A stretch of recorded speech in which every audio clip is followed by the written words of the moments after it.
BFM Business, Focus Retail, Noémie Vira. Bonjour à tous, très heureuse de vous retrouver aujourd'hui pour répondre à cette question. Que révèle l'édition 2022 du Single Day, véritable laboratoire technologique du commerce? Le double 11, c'est l'événement commercial le plus grand au monde, avec des résultats supérieurs à ceux du Black Friday et du Cyber Monday réunis. Un événement à l'initiative du groupe chinois Alibaba. On en parle avec notre invité Paul Debilly, co-directeur général Alibaba France, et notre expert d'Altavia. Vous êtes sur BFM Business. Soyez bienvenus. Focus Retail, l'interview.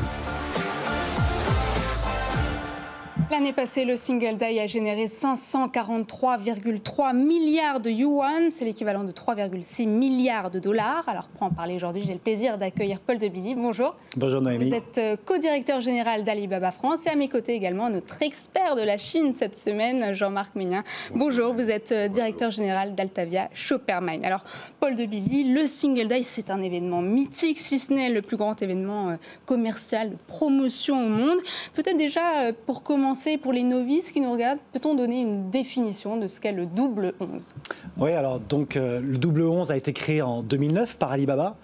Au début, c'était un événement assez artisanal, puisqu'on était sur 27 marques. Maintenant, c'est la 14e édition, 14 ans après, en 2022. Donc, c'est le 11 novembre, d'où double 11. Et c'est plus de 290 000 marques dans le monde qui participent à cet événement-là, dont 40 000 marques internationales. Donc, c'est aussi un moyen pour les marques internationales d'adresser le marché chinois. Et puis le 11, le chiffre 1, c'est vrai que c'est symbole de l'enfant unique. Et puis c'est aussi la fête des célibataires en Chine. Oui, exactement. Donc c'est pour ça qu'ils ont appelé ça le 1-1-1, la fête des célibataires. C'était pour faire un pendant sur la Saint-Valentin.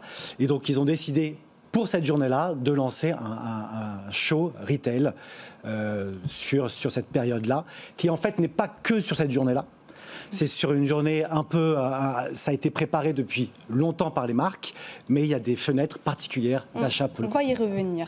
Alors, le Single Day, c'est un laboratoire technologique mondial où sont testés la réalité virtuelle, augmentée, le live shopping, mais aussi des jeux type Pokémon Go en magasin. Cette année, ce sont deux influenceurs virtuels qui sont les stars de cet événement, Ayayi et Noah. Ils ont été créés par les ordinateurs du groupe Alibaba. Alors, en fait, c'est vrai que la technologie, globalement, pour cet événement-là, est un moyen d'engager avec le consommateur. La plateforme Alibaba, c'est une plateforme qui n'est pas un intermédiaire entre le consommateur et les marques, mais qui est une plateforme qui délivre de la technologie et de l'innovation pour que les marques puissent s'engager avec leurs consommateurs au travers différents types d'évolution, d'innovation. L'avatar, je crois d'ailleurs vous recevez une start-up juste après nous. Exactement. Qui va parler de ça. Donc l'avatar, le métaverse, le live streaming, qui est un sujet très important depuis déjà quelques années très en Chine. ancré en Chine. Exactement. Pour créer cette immersion et cette expérience unique. Alors vous l'avez dit, le Single Day, c'est le 11 novembre, mais on voit que cette opération s'éloigne un peu de son concept initial. Jean-Marc, 24 heures de méga promo. Désormais, on parle du double 11 déjà depuis fin octobre. D'ailleurs, les préventes ont commencé le 24 octobre. Il n'y a plus de saison dans le retail. Non, ça a commencé le 24 octobre. Et après, il y a deux périodes, donc fin octobre jusqu'au 3 novembre, et entre le 10 et le 11 novembre, pour faire son acte d'achat.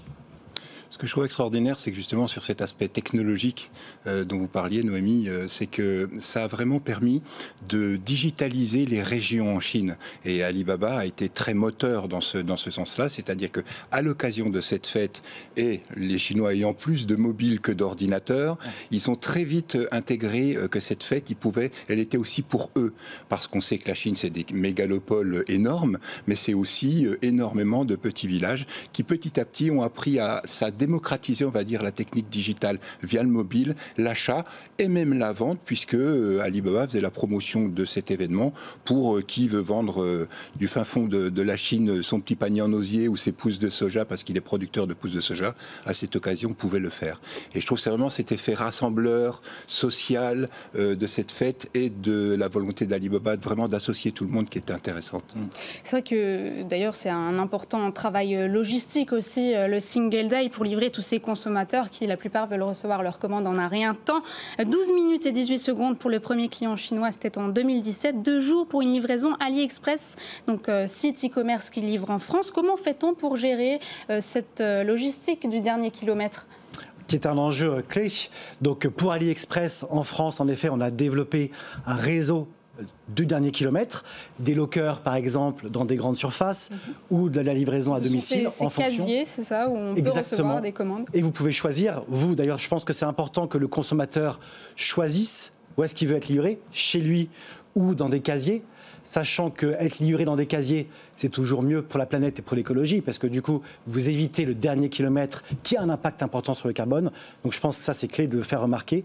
Et d'ailleurs, en Chine, sur tout ce qui est livraison, on a développé 130 000 points au travers la Chine, où vous pouvez, vous, en tant que consommateur, ramener les cartons pour qu'ils soient recyclés. Donc je pense que c'est aussi un enjeu majeur de voir comment est-ce que la logistique trouve des solutions pour s'adapter aux contraintes de l'impact carbone. D'ailleurs, le festival coïncide cette année avec la COP27 qui a lieu en ce moment même à Sharm el-Sheikh en Égypte. Et vous abordez donc toute cette dimension RSE, cette transition écologique. Oui, le sujet RSE pour Alibaba est clé, mais même en Asie, en Chine, le consommateur chinois, on appelle la fameuse génération Z, celle qui a à peu près 20 ans actuellement, est très consciente de ces enjeux-là. Et la technologie et l'innovation, en collaboration avec les marques, et sur la partie technologique aussi, permet d'avoir un impact positif sur diminuer l'impact carbone. La technologie, par exemple, cet événement qui est essentiellement digital, Alibaba Cloud, a des data centers qui sont fournis en énergie renouvelable. Donc ça, c'est très important aussi. Et 90% des consommateurs, justement, en Asie, sont prêts à payer plus pour des produits durables. Jean-Marc. J'avais une question justement à ce niveau-là, parce qu'on voit que le Double 11, bon, il y a eu la crise sanitaire, donc ça a calmé, on va dire, pas mal d'effets festifs qui étaient associés à cet événement. Mais cette année, on est, pour un mot qui est pas mal à la mode, dans la sobriété.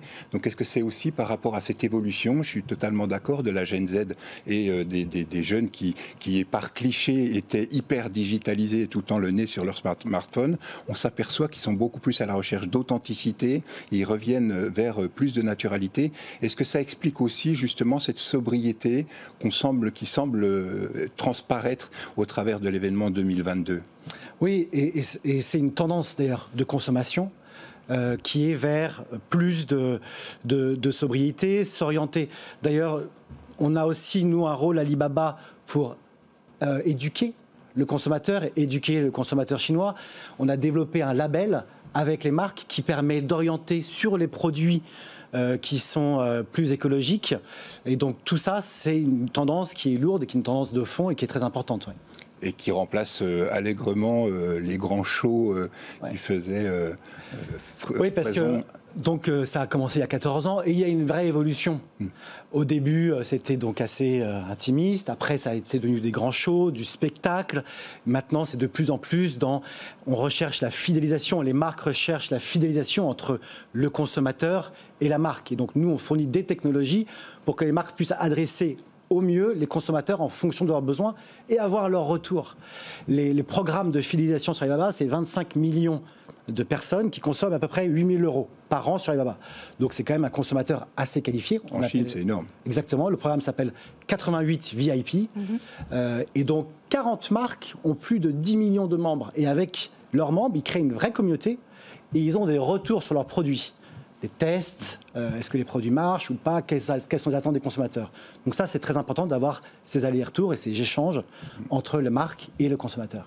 Paul de Billy, oui. Je crois que justement, c'est la force d'Alibaba, c'est que vous êtes beaucoup plus transparent sur les datas, de même proposer aux marques de pouvoir faire leur CRM. Il y a certains concurrents dans le monde qui ne le proposent pas et je trouve que c'est vraiment spécifique à Alibaba, cette mise en place d'outils de relation client entre la marque et le consommateur.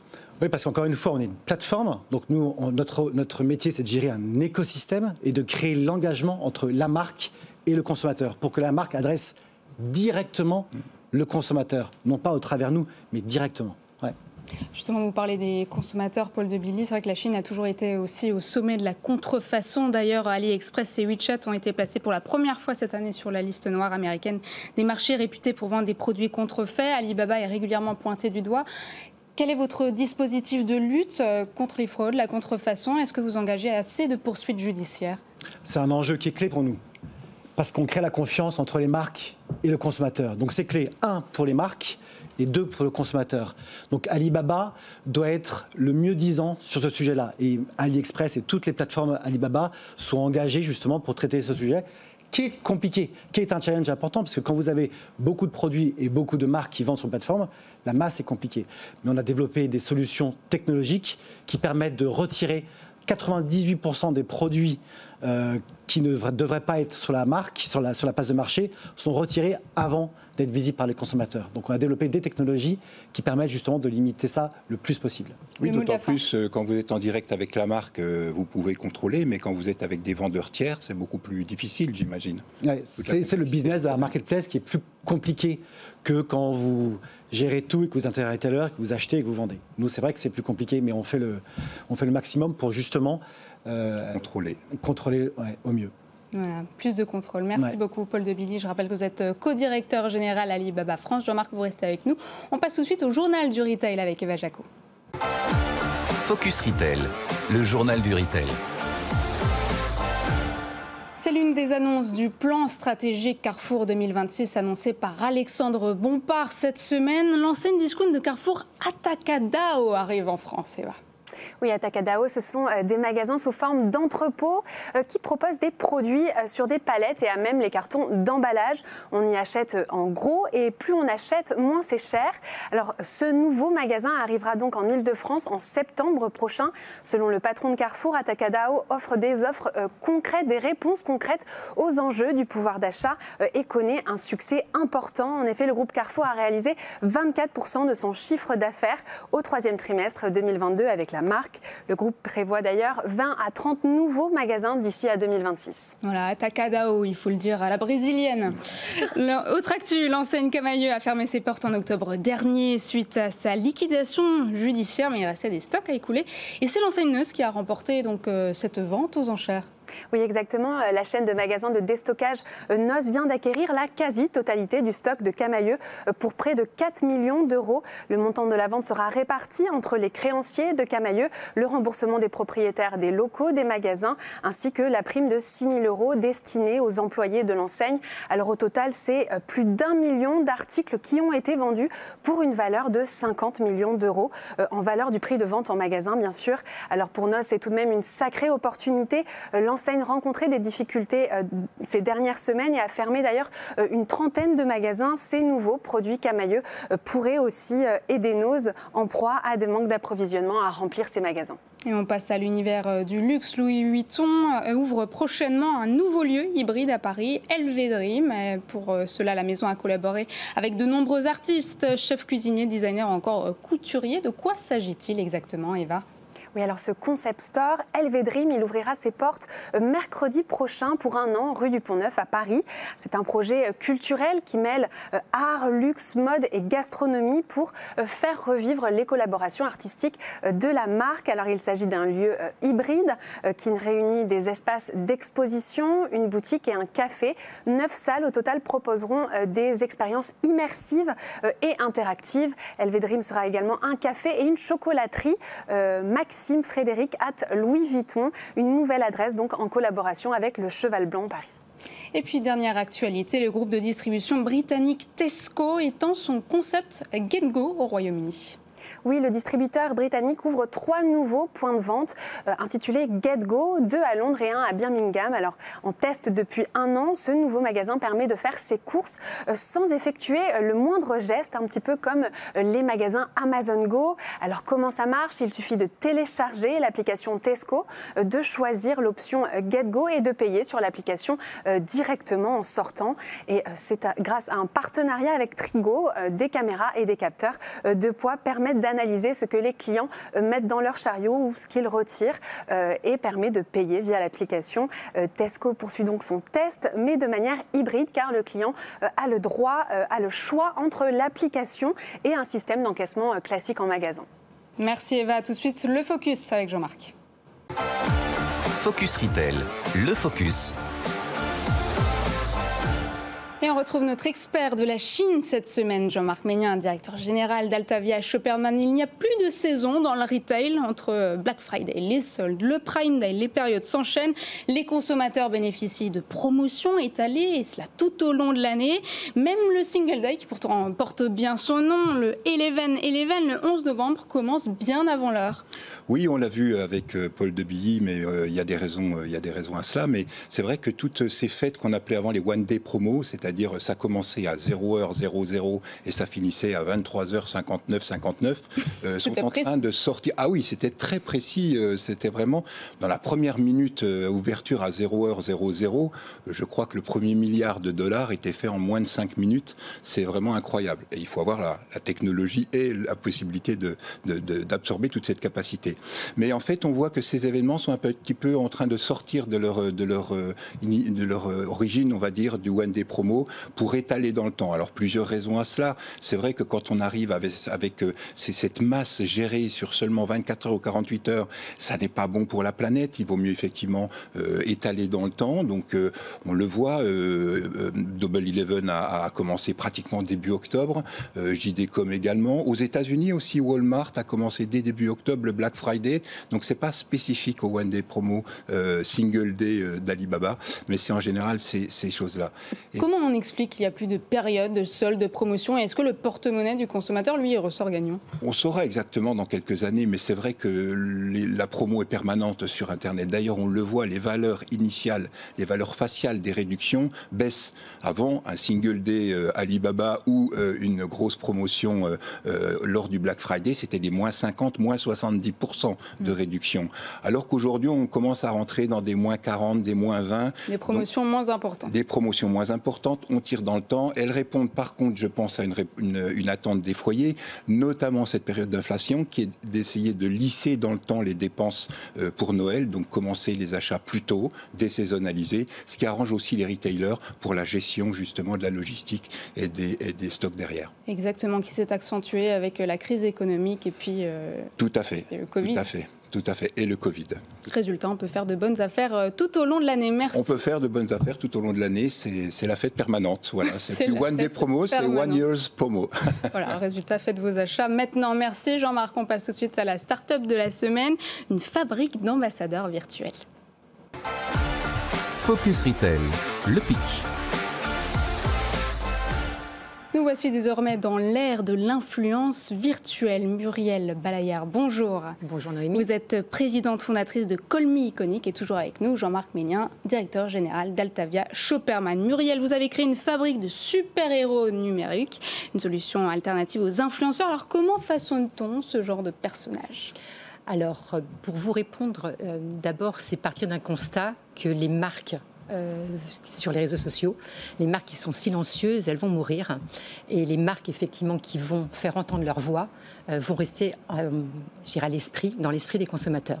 Et donc, Call Me Iconic, la fabrique des super-héros numériques, c'est justement de donner une voix à ces marques sur les réseaux sociaux.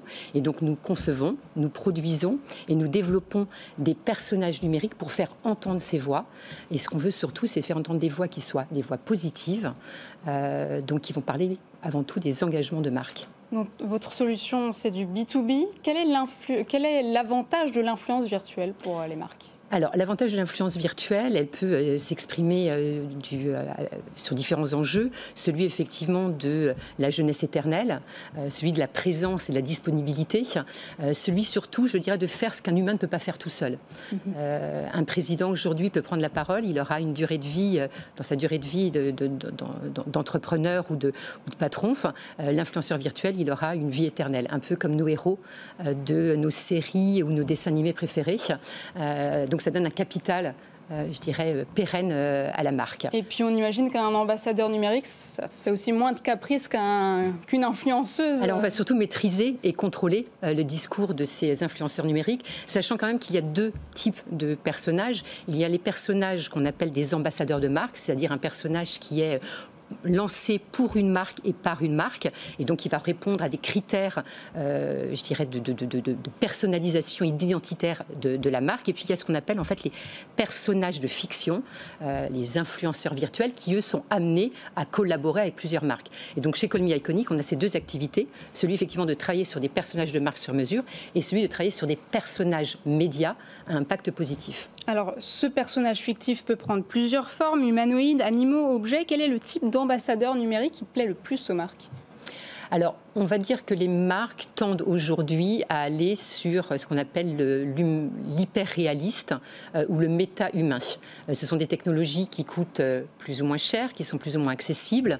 Je dirais les grands faiseurs sont, on l'a vu, Alibaba. Alibaba, au moment des JO de Pékin et avec le comité international olympique, ont lancé DongDong, la première influenceuse virtuelle. Et derrière, ce sont des très gros moyens, puisque c'est tout le service du cloud et d'intelligence artificielle du groupe Alibaba qui est derrière. Ça veut dire que travailler sur des méta-humains, c'est de l'expression faciale, c'est de la capture de mouvement, mais ça va bien au-delà de cela avec les émotions. Donc il y a très peu, effectivement, ce type de personnage est très peu accessible. Et on a ce qu'on appelle ensuite l'humanoïde, plutôt, je dirais, comme l'île Miquela, que vous connaissez aussi, c'est-à-dire que vous avez souvent le corps d'une mannequin et c'est la tête qui est en 3D. Dont Jean-Marc nous reparlera tout à l'heure. Et en juin dernier, vous avez lancé le premier influenceur virtuel à impact positif. Ça veut dire quoi? Exactement. Eh bien, nous avons lancé avec Call Me Iconic Seja 1440. C'est un personnage qui est parti d'un constat que les réseaux sociaux sont capables du meilleur comme du pire sur les jeunes générations. Et si on pouvait créer une voix positive, à impact positif. Alors, on s'est interrogé en disant quelles étaient les valeurs positives. Eh bien, c'est bien les valeurs, je dirais, de la vie. Et les valeurs de la vie sont souvent effectivement transmises par le sport. Et qui dit sport aussi dit pour nous en valeur de la vie l'environnement, puisque lorsqu'on parle en fait de valeurs humaines, que ce soit la solidarité, l'inclusivité, le dépassement de soi, eh bien on les retrouve aussi chez les écologistes. Donc on a voulu avec Call Me Iconic et avec la création de ce personnage Seja 1440 lier les valeurs sportives et les valeurs environnementales. Donc on s'est associé à des sportifs qui n'ont pas forcément la parole sur les réseaux sociaux et qui peuvent justement s'adresser aux jeunes générations pour, je dirais, faire des histoires inspirantes, inspirer effectivement cette jeune génération. Donc il y a Mathieu Navillo qui est avec nous, qui a fondé l'association Une bouteille à la mer.org. Il y a Mathieu Thomas qui revient des Jeux olympiques mondiaux du para-badminton et qui a gagné une médaille de bronze. Il y a Cafécien Gomis qui est venu avec nous ramasser des mégots sur les trottoirs de Paris. Il y a François Pervy qui va nous parler de comment il a transformé la ferme de ses parents, un élevage bovin en bambrouserais. Voilà, ce sont toutes ces personnalités que l'on met, à qui on donne une voix à travers Seja 1440. Qu'est-ce que vous en pensez, vous? Un influenceur virtuel qui peut changer l'humanité, Jean-Marc? Oui, moi je trouve ça formidable. À la nuance près, on en parlait, c'est que ça ne fasse pas concurrence avec l'humain. C'est-à-dire qu'il va falloir toujours être très vigilant. Mais je sais que vous en êtes très soucieuse et en général, les concepteurs de virtual influencers le sont. Mais pour un Gen Z, par exemple, qui sont une cible un peu particulière, un peu privilégiée, on va dire, il faudra être vigilant là-dessus. Par contre, un ambassadeur de cause, comme vous le dites pour le sport, je trouve formidable parce qu'effectivement, ça incarne une cause, pas forcément par une personne, mais c'est un relais, on va dire, intermédiaire qui me semble tout à fait intéressant. Tout à fait, c'est un travail collectif. Oui. Et d'ailleurs, le premier partenaire de Seja 1440, puisque les projets d'influenceurs virtuels sont des projets avec investissement, et le premier, effectivement, partenaire, j'ai envie d'en faire un clin d'œil, c'est Randstad. Randstad est leader de l'intérim, dans le conseil également, et quand on veut mettre les jeunes en action, eh bien, c'est aussi effectivement leur donner une vision sur leur avenir, les métiers qu'ils recrutent, là où on peut avoir une vie professionnelle, les différentes formes de contrats, et là vraiment l'humain est au cœur. Et donc Seja 1440 donne la parole aux humains. Je suis bavarde. Ce sera le mot de la fin. L'influence virtuelle a un impact positif. Merci beaucoup Muriel Balayer. Je rappelle que vous êtes présidente fondatrice de Call Me Iconic. On passe aux chiffres. Merci. Avec Jean-Marc. Focus Retail, le chiffre de la semaine. Jean-Marc Ménien, directeur général d'Altavia Shoppermine. Alors ces dernières années, c'est vrai que les influenceurs virtuels se sont multipliés. Ils sont passés d'environ 9 dans le monde en 2015 à plus de 200 cette année. C'est surtout en Chine que le phénomène prend de l'ampleur. Oui, et ça fait le lien avec tout ce qu'on s'est dit aujourd'hui. 390 millions de Chinois suivent quotidiennement un influenceur virtuel. Alors on me dirait 390 millions sur 1,4 milliard, ça fait pas beaucoup, mais il faut quand même s'apercevoir que c'est quand même 380 millions, c'est pratiquement l'audience de Twitter donc ce sont dans les le monde. Prochaines idoles de la génération Z chinoise. Oui, et ils le suivent au quotidien, c'est-à-dire ça devient vraiment, on rentre un peu dans l'intimité, et voilà, et donc ils créent une relation avec la marque ou avec une cause, comme l'a dit Muriel. Ce qui est intéressant, c'est que c'est des calls, c'est key opinion leaders sont soit effectivement proposés aux marques avec l'inconvénient, c'est d'avoir peut-être le même ambassadeur virtuel pour plusieurs marques, ce qui n'est pas forcément la meilleure des choses. Par contre, les marques maintenant commencent à lancer leur propre influenceur virtuel, comme Mark Spencer par exemple, qui a lancé Mika. Oui. Lila, Michaela, avec 3 millions d'abonnés au global. Michaela, c'est une influenceuse, c'est pas celle de comment Mark Spencer, c'est Mina, effectivement. Vous les connaissez par cœur. Oui, tout à fait. Et si vous voulez parler effectivement de la leader toute incontestée, toute mondiale, c'est Lila Michaela, qui effectivement est une brésilienne et qui réunit plus de 3 millions. Ce qui est intéressant, c'est vraiment cette réalité. Je veux dire que les taches de rousseur sont virtuelles, mais elles sont vraiment, où les clins d'œil, les sourires, ça fait presque un peu peur. On pourrait se poser des questions par rapport à ça, mais ça rend le personnage tellement réel et tellement on a envie vraiment de rentrer dans son intimité. Et donc c'est une relation qui, à mon avis, peut être durable pour les marques. Et on peut passer beaucoup plus de discours que si c'était une star quelconque. Si je peux me permettre. Oui. Lila Michaela, c'est effectivement la première influenceuse virtuelle, on va dire humanoïde. Et après, le cimetière des influenceurs virtuels, il est rempli de personnages qui ont voulu singer les humains. Et je pense que le rôle des communicants, on a un rôle dans le monde digital que nous allons construire pour les jeunes générations. Donc faire attention à cette représentation humaine de l'influence virtuelle. Les réseaux sociaux sont faits pour que les jeunes se comparent les uns les autres. Si aujourd'hui on les fait se comparer à des personnages qui sont virtuels, les dangers seront encore plus importants sur la santé mentale et physique de ces jeunes générations. Merci beaucoup pour votre point, Muriel Balaguer, et merci Jean-Marc d'avoir été avec nous pendant cette émission. Jean-Marc Ménien, directeur général d'Altavia Shoppermine. C'est la fin de cette émission. Vous pourrez la retrouver sur l'application et le site BFM Business. Je vous souhaite une excellente fin de semaine. Et quant à moi, je vous retrouve lundi dans Good Morning Business. Focus Retail, la distribution de demain s'invente aujourd'hui.